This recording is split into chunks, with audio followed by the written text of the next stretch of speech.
미국 미니애폴리스의 한 학교 앞. 학부모들이 자녀를 껴안고 안도의 눈물을 흘립니다. 무슨 일일까? As a possible active shooter, 509 West 54th Street, Minneapolis. We have two gunshot wounds, two patients with gunshot wounds to their head in front.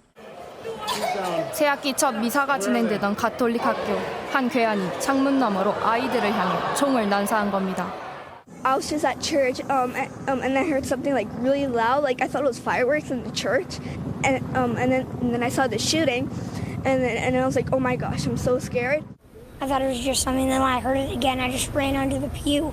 My friend Victor saved me though, because he laid on top of me, but he got hit. Your friend laid on top of you? Yeah, and he got hit. 경찰은 확인된 피해 사실을 긴급 발표했습니다. Of 19 victims from this tragedy, 2 were young children, ages 8 and 10, that were sitting in the pews at Mass when they were shot and killed. 8살, 10살의 어린아이들이 목숨을 잃었습니다. Yesterday, a coward decided to take our 8-year-old son Fletcher away from us and try to make sense of such a senseless act of violence. Give your kids an extra hug and kiss today. We love you, Fletcher. You'll always be with us. 가톨릭 학교를 덮친 비극에 교황 또한 깊은 애도를 전했습니다. The tragic shooting. The coward who fired these shots ultimately took his own life in the rear of the church. 범인은 미네소타주에 사는 23살 로빈 웨스트먼. 공개된 그의 노트엔 증오의 문구가 가득했고 교회 내부도를 그려 치밀하게 범행을 준비한 정황이 드러났습니다. Tomorrow, I'm sorry to my family, but that's it. That's those kids. 총기에도 아동을 향한 혐오를 드러냈습니다. 사건 4일 전 범인은 상점에서 아무렇지 않게 총기를 구매했습니다. 사건을 들은 상점 주인은 깊은 자책에 빠졌습니다. We all have families. We all have kids. We're still going over it. We're still scratching our heads thinking, what did we miss? What could we have done?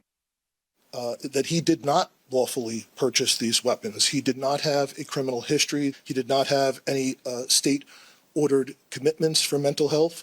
It did not rise to the level where he would have been a person prohibited from purchasing a firearm. 미네소타 인근 아이오와주. 글로벌 통신원이 연방법을 준수하는 총기 상점을 찾아갔습니다.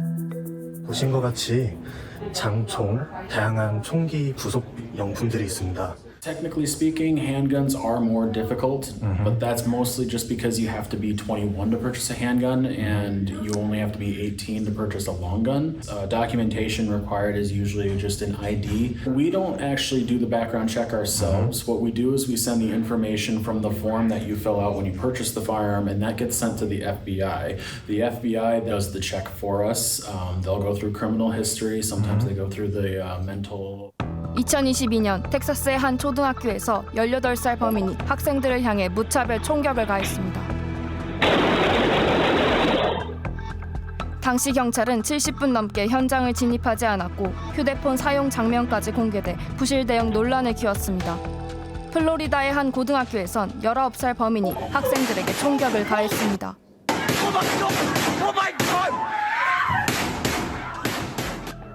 미국 역사상 가장 참혹한 학교 총기 난사로 기록된 사건.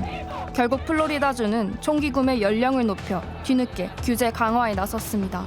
학교 총격 참사는 올해도 이어졌습니다.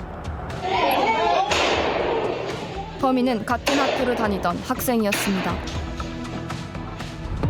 학교 총기 난사 사건은 코로나 시기를 제외 매년 늘고 있습니다. 미국 아동 청소년 주요 사망 원인 1위도 바로 총기 사고입니다.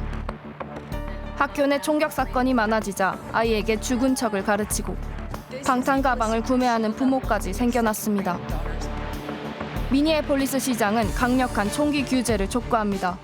We need a statewide and a federal ban on assault weapons. 되풀이되는 총격 참사 앞에 부모들은 깊은 무력감을 호소합니다. Keeps happening over and over and over and nothing changes. And it's the most helpless feeling in the world.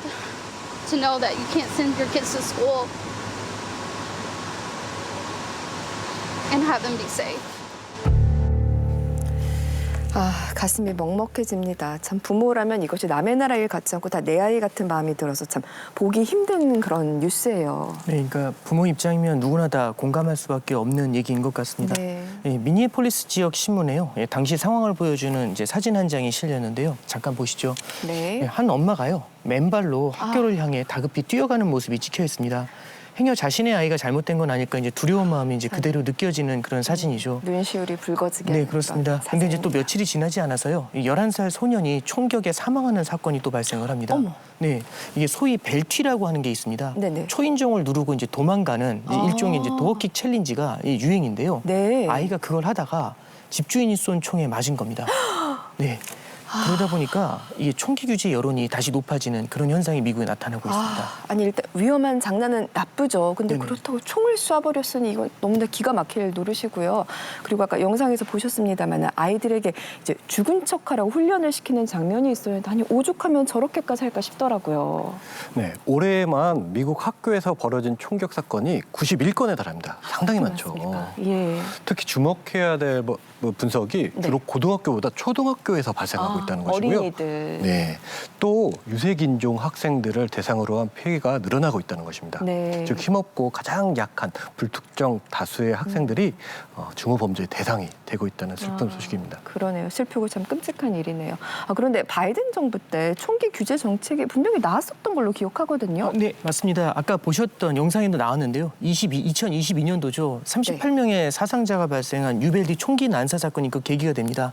당시에 초당적인 총기 규제 법안이 30년 만에 의회를 통과했는데요. 네, 맞아요. 당시에 이제 21세 미만의 총기 구매자의 신원을 갖다 조회를 강화를 하고 두 번째는 이 3D 프린트기로 만드는 이 유령총 같은 것들을 규제하는 그런 이제 내용이 담겨 있었죠. 네. 그렇지만 정작 이 총기 난사에 이제 주로 쓰이는 반자동 소총은 제외가 돼서 논란이 되게 컸었습니다. 네. 작년 미 대선 유세 때 트럼프 암살 시도 때 쓰였던 이 반자동 소총이었고요. 네. 이번 미니애폴리스 용의자도요. 이걸 사용을 했었습니다. 네. 그러니까 결국에는 여전히 이 규제에 구멍이 많다 이렇게 볼 수 있는 거겠죠. 그러네요. 그리고 사고가 끊이지 않으니까 참 우리나라 정서로 봤을 때 이런 내용은 좀 유명무실해 보이는 그런 규제인데 그럼에도 불구하고 트럼프 정부는 어떤 입장인가요? 네, 전통적으로 공화당과 트럼프 대통령은 총기 규제에 반대해 왔습니다. 그렇죠. 이번 미니애폴리스 사건도 총이 아닌 개인의 정신 문제라고 지적을 하고 있는데요. 총격범이 트랜스젠더라는 것을 문제 삼고 있습니다. 그래서 나오는 얘기가 트랜스젠더의 총기 구매를 금지하는 그런 방안을 검토하고 있다고 합니다. 근데 이게 논란의 여지가 있는 게 2013년부터 지금까지 5,700건이 넘는 총기 난사 사건 가운데 트랜스젠더가 총격범인 경우는 5건에 불과합니다. 극소수. 네, 자칫 성소수자에 대한 차별 규제가 될 수 있다는 우려가 있습니다. 네, 정말 그렇겠습니다.